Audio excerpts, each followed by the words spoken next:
Bonjour, bonsoir à tous chers amis, c'est plus qu'un plaisir de vous retrouver à nouveau sur ce plateau avec Écolo.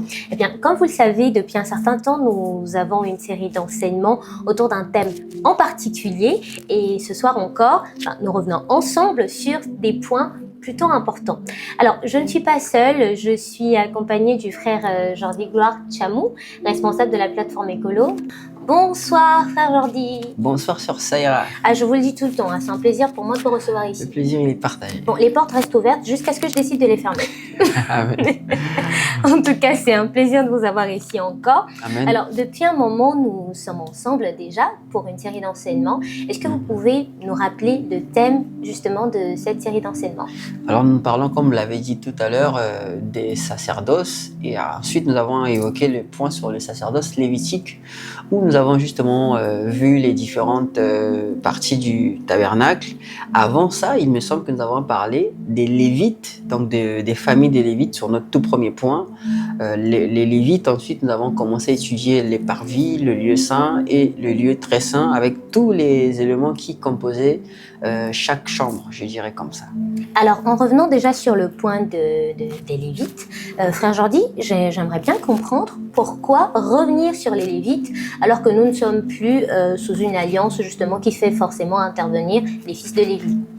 Alors c'est important parce que s'il n'y avait pas de Lévites, on ne comprendrait pas ce que c'est que la sacrificature. On comprendrait ce que c'est que la magie, on comprendrait ce que c'est que le travail, on comprendrait ce que vous voulez, mais on ne comprendra pas ce que c'est que, on comprendrait pas ce que c'est que la sacrificature selon la pensée de Dieu. Donc les Lévites sont le peuple que Dieu a choisi afin d'expliquer comment est-ce que lui il travaille avec les hommes. C'est par les Lévites que Dieu il a montré ça et c'est au travers des Lévites qu'il a instauré, qu'il a façonné l'ombre que le Seigneur, donc la personne de Jésus-Christ, devait accomplir dans sa chair. Alors, pour revenir sur le sujet du tabernacle, moi j'aimerais bien comprendre, et je suppose que vous serez d'accord avec moi qu'on aimerait bien comprendre, frère Jordi, pourquoi revenir sur le tabernacle, sachant que nous sommes évidemment à une époque où nous n'avons pas reçu le schéma d'un tabernacle en particulier à construire. Alors, pourquoi le choix de ce thème en ce temps? Alors, c'est pour deux raisons. La première raison, c'est que nous sommes un tabernacle, nous sommes le temple de Dieu, un tabernacle vivant, selon ce que nous dit l'apôtre Paul. Nous sommes un tabernacle vivant, le temple de Dieu. Et comprendre le tabernacle dans cette dimension-là, c'est comprendre la vie chrétienne, donc notre vie à nous. Donc c'est nous face à Dieu. Pourquoi, qu'est-ce que c'est que le parvis et qu'est-ce que ça symbolise? Et on a vu que le parvis qui est donc la partie qui nous lie avec les autres, la partie visible, donc ce qui est donc le corps, qui est donc cette partie visible. Nous avons compris en fait ce que c'est que les principes et autres. Nous avons vu ce que c'est que l'âme, ce que c'est que l'esprit. C'est vrai que nous avons parlé un peu sans pourtant entrer dans tous les points, puisque ça ferait beaucoup de choses. Mais c'était donc important pour nous, donc dans ce premier point, en parlant donc du corps, comprendre la vie chrétienne, notre vie à nous, face à Dieu. Comment est-ce qu'on parle avec Dieu? Où est-ce que Dieu il habite en nous? Et les émotions. Et donc le deuxième point, c'est comprendre le service aujourd'hui, donc cette dispensation qui est la grâce avec l'Église. La configuration du tabernacle ne diffère pas de la configuration. Aujourd'hui, on va parler de l'Église. C'est vrai que nous n'allons pas être à mesure d'expliquer point par point parce qu'il y a des éléments qui viennent donc au cas par cas en fonction de ce qu'il y a, en fonction de ce que nous avons comme réalité. Mais l'essentiel, c'est de savoir s'il y a eu des enseignements dans la loi avec les scribes. C'est normal qu'il y ait des enseignements aujourd'hui dans nos temples, dans nos églises. S'il y a eu des chantres dans la loi avec David qui les a institués, c'est normal qu'on les retrouve aujourd'hui. Donc, comprendre le tabernacle, c'est comprendre les figures des personnes qui sont censées être des éléments clés aujourd'hui dans l'église afin de voir quand il y a un feu étranger. À la lumière des Écritures, on pourra voir que ça, Dieu il ne l'a pas donné ni une ombre, ni même une pensée qui laisserait croire que ça doit être doctrinal. Donc comprendre le tabernacle, c'est comprendre la marche dans la foi, c'est aussi comprendre la sacrificature dans notre temps aujourd'hui. Alors, merci frère Jordi. Alors, plus je vous écoutais, plus j'ai quand même eu cette petite pensée, ce petit sujet à soulever.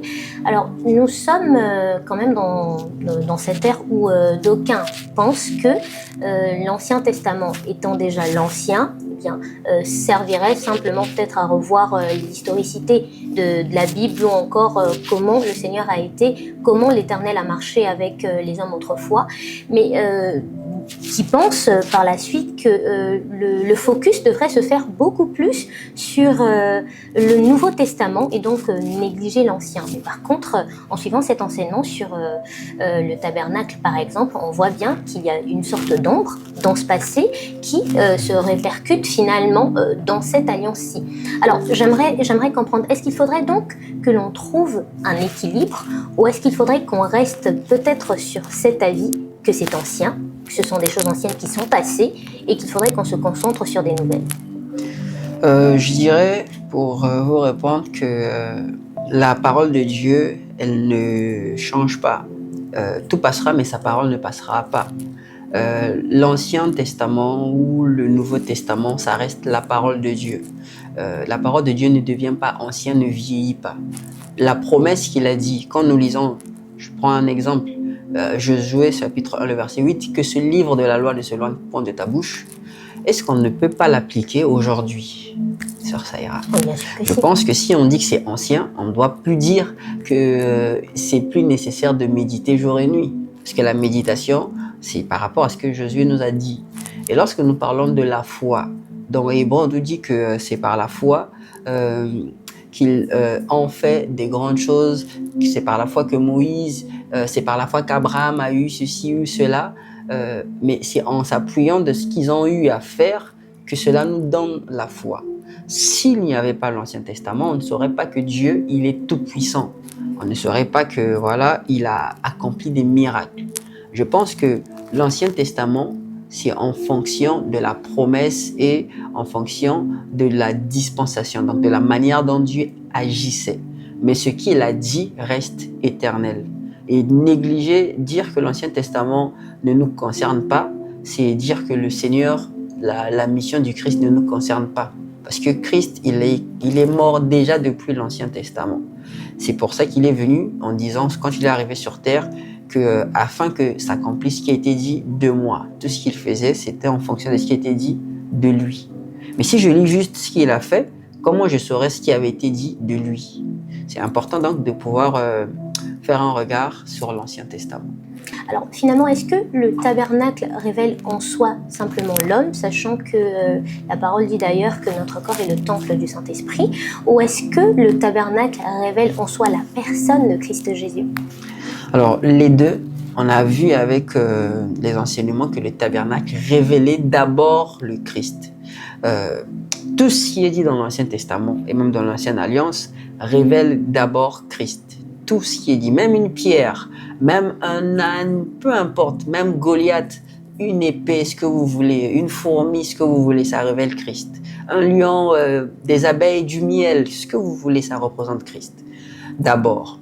Alors, étant donné que la parole de Dieu est comme une épée à double tranchant, d'un côté ça tranche, d'une part ça tranche également, et l'autre part donc ça révèle également la personne de l'homme. Parce que nous sommes à l'image de Dieu. Ce qui révèle Dieu révèle en partie l'homme. Et donc, la pensée dans laquelle le tabernacle révèle l'homme, c'est ce que nous avons dit tout à l'heure, en parlant du fait que nous sommes le temple de Dieu. Et dans ce qui concerne la révélation de la personne du Christ, on l'a aussi dit dans les enseignements, sur chaque élément du tabernacle. Je prends un exemple, si vous permettez, Sœur Saïra. Je vous en prie. Lorsque Moïse il reçoit la pensée de la vision, la nécessité de bâtir le tabernacle, on ne l'a pas dit dans les enseignements, mais je vais avoir la possibilité de le dire là. Il a reçu le tabernacle en commençant par le lieu très saint. C'est-à-dire, la première chose qu'il a commencé à voir, c'était les éléments caractéristiques du lieu très saint. Ensuite, ce sont les éléments du lieu saint. Ensuite, ce sont les éléments du parvis. Je vais juste dire que ce mouvement-là explique quelque chose qui vient de là-haut et qui ressort vers les hommes. C'est un mouvement prophétique. Donc, c'est la manifestation de Dieu qui quitte son trône pour aller vers les hommes. Là, c'est vrai que c'est pas important de rester là-dessus, mais c'est pour dire que, en parlant même du tabernacle, ça parle du mouvement du Seigneur Jésus-Christ. Et tout élément de l'Ancien Testament révèle le Christ sur Seira. Alors, dites-nous, frère Jordi, si vous devriez décrire en soi le tabernacle en une phrase, ou du moins les parties du tabernacle en une phrase, comment le feriez-vous? Qu'est-ce que vous nous direz? Alors, sur cette question, je reprendrai les mots d'un homme de Dieu, un éminent homme de Dieu, que j'honore beaucoup, qui l'a dit en disant que le culte est un voyage qui quitte le physique pour le spirituel en passant par l'émotionnel. Donc, il quitte le naturel pour le surnaturel en passant par l'émotionnel. Alors, cette phrase, pourquoi est-ce que le mot culte intervient? Parce que nous avons vu que en parlant du tabernacle, on a parlé de culte, de rendre culte. Et là où ce que Dieu se trouve, c'est dans le lieu très saint. Donc, le fait d'arriver au lieu très saint nous oblige de passer par le parvis, ensuite le lieu saint pour aller donc à la rencontre de Dieu afin de rendre notre culte. Voilà la fameuse phrase que je pourrais dire. En tout cas, elle est très pertinente cette phrase et on la note. Vous dites le culte est un voyage oui, qui quitte le physique pour le spirituel en passant par l'émotionnel. Un peu qui quitte les parvis pour le lieu très saint, mais en passant par le lieu saint. Très belle phrase que moi je note. Je vous prierai de ne pas faire comme moi, mais voilà, je la garde pour moi cette phrase. Merci beaucoup. Alors, frère Jordi, nous aimerions bien savoir, puisque le thème de base c'était les sacerdoces, maintenant que nous avons amorcé la partie des Lévites et également celle concernant le tabernacle, quelle est donc la suite auquel on peut s'attendre dans cette suite d'enseignement? Donc la suite logique et effectivement de notre étude, puisque nous avons dit le thème de base c'était les sacerdoces. Donc qui dit les sacerdoces, il y en a au moins deux. Nous avons parlé du tout premier sacerdoce qui est le sacerdoce lévitique avec tout ce que nous avons eu à voir. C'est vrai il y a beaucoup d'autres choses à dire. Comme vous voyez, même le Seigneur, les apôtres, ils ont dit qu'il y a tellement de choses à dire, mais le temps ne nous permet pas. Et si on écrivait des livres, il n'y en aurait pas assez pour contenir tout ce qu'on aurait à dire. Et on va devoir s'arrêter là.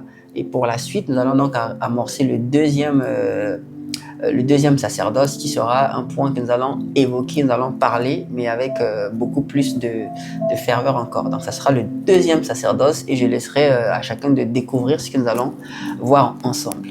Le rendez-vous est pris, chers amis. On se retrouve très prochainement sur cette chaîne pour la suite de cette série d'enseignements qui promet quelque chose de percutant. En amont et ensuite, je vous dirai que si vous avez des questions à nous faire parvenir, je vous conjure et je vous demande par les bontés du Christ de nous les faire parvenir sur la barre des commentaires. On se fera une grande joie d'y répondre à la lumière des Écritures. Et sur ce, nous souhaitons que le Seigneur vous bénisse abondamment.